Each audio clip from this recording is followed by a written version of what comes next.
save you editing time. Or if you're having somebody else edit, it'll save paying them to do it.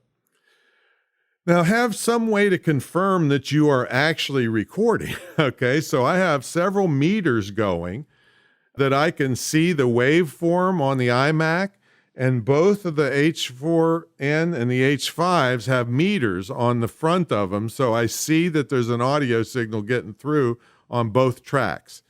You know, you don't want just one. And speaking of both tracks, you want to record on separate tracks. This is an absolute must if you're doing an interview, because if that person's audio is a little goofy and mine's perfect, and they're all on one track, you can't fix it perfectly. It's all jumbled together. But if they're a little bit shaky and mine's perfect, I can just work on their track separately and bring it up to as best it can be brought up, and sometimes in a few seconds, rather than trying to go to every place if they were all on one track, I'd have to, wherever I'm talking, not leave it alone. And then I'd have to go to where they're screwing up and fix it one at a time. It could take hours and hours. So it's an absolute must if you're doing interviews that you record on separate tracks. And this is, like I said, I don't know exactly how they're doing it.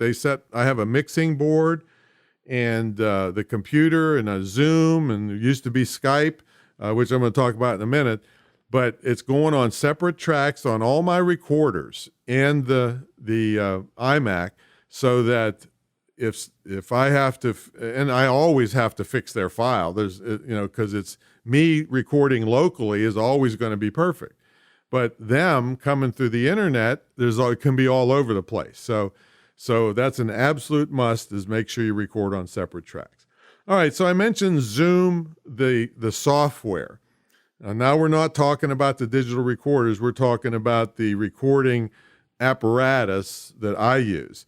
Now, I did Skype for many, many episodes, but it's just gone downhill and became